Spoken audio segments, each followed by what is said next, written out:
Ada satu soalan yang banyak orang tanya saya. Berapa penggunaan tenaga elektrik yang kita kena spend ataupun kita kena berapa cas kita kena bayar dekat TNB bila kita guna water filter yang ada sejuk dan panas. Bila waktu malam tu guna banyak elektrik tak? Itu banyak orang tanya saya. Jadi untuk video ni kita akan test. Saya akan test pada model saya lah. Mungkin akan berbeza pada setiap model ataupun produk brand yang kita pakai. Tapi ini just nak dapat idea je. Macam biasa untuk test elektrik ni saya akan gunakan power meter supaya saya tahu berapa banyak power yang saya akan gunakan. Power meter ni cocok dekat plug dan kita punya device cocok dekat power meter ni.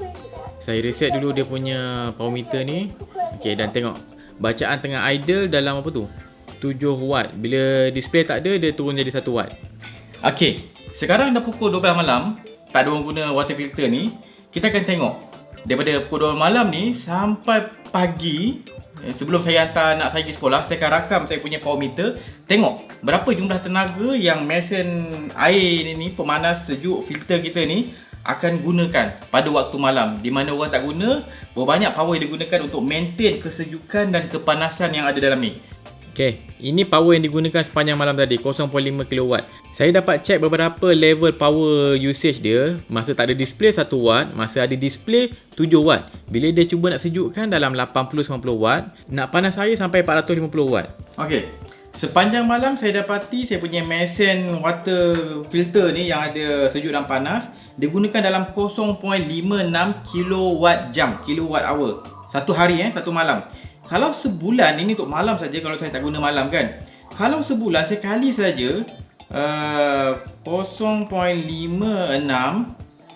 kali dengan 30. Okey, 30 hari kali dengan dia punya charge daripada TNB. TNB charge dalam untuk 200 kW pertama yang paling murah ni dalam 21.8 sen.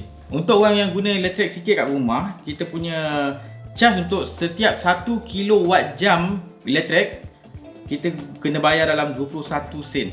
Kalau kita kira tadi 0.56 kilowatt jam kali 30 kali 21 sen, 21 point berapa tadi? 1.8, kita kena bayar dalam RM RM3.36. Untuk kes ni dalam sebulan kita akan spend dalam RM3.36 water filter kita pada waktu malam.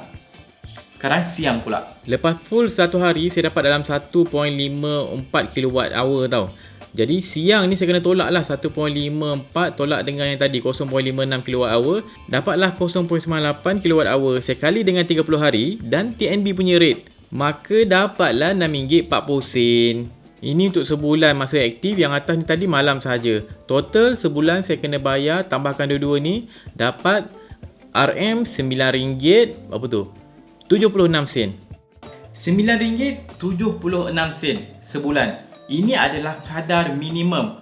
Minimum tu maksudnya adalah pada hari saya test power consumption ni, saya keluar tau satu hari suntuk.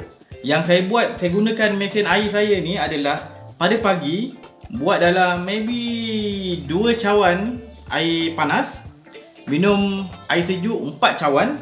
Dan malam tu saya buat air panas 2 juga. Wife saya buat 1 cawan, saya buat 1 cawan. Sebab kita balik malam, pagi kita minum panas, malam minum air panas. Jadi satu hari yang saya guna ni, yang dapat RM9.76 ni, saya gunakan 4 cawan air panas sehari dan 4 cawan air sejuk sehari.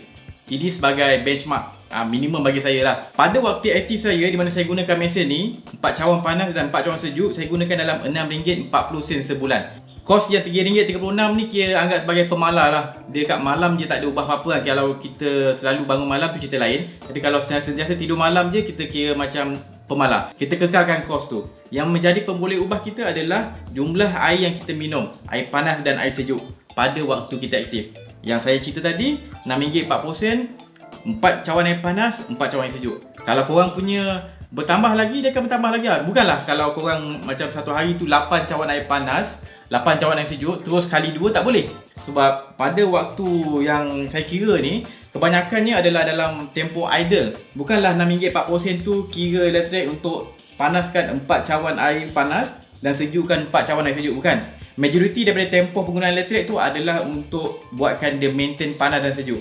Jadi tak boleh main kali 2 saja. Tapi kalau ikut anggaran saya, maybe boleh kali dengan 1.2 maybe 1.1 pun 1.2. Contoh RM6.40 untuk 4 cawan air panas, 4 cawan air sejuk. Kalau kita minum 8 cawan air panas dan 8 cawan air sejuk kali dengan 1.2. Contohlah, ini saya punya estimation saya lah, agak-agak je, tak boleh nak kira betul sangat. RM6.40. Okey, RM6.40 kali dengan 1.2. Dalam RM7.68. Kalau air tu lagi banyak kita guna, tambahkan lagi kali 1.4 ke 1.8 ke, ikut gandaan kita. Itu agak-agak saya tak ada rumus yang tepat lagi sebab saya tak fully test. Kalau buat 8 cawan berapa, buat 12 cawan berapa, itu dah banyak hari sangat nak buat video tu. Sebelum saya tutup, video ni disponsor oleh Makan Valley. Ini adalah produk MRE, Meal Ready to Eat. Yang paling saya suka adalah dia punya daging dendeng perantau dengan kuzi ayam dia. Okey, lapar pula ni. Sambung. Jadi sekadar basic, kita nak dapat idea berapa banyak kos yang kita perlu cover untuk Lectrek kita punya water filter ni. Saya dah share. Saya harap saya punya perkongsian ni bermanfaat. Jangan lupa follow Berani Buat, subscribe YouTube Berani Buat. Saya Muhammad Syafiq. Jumpa lagi. Assalamualaikum. Ambilkan air.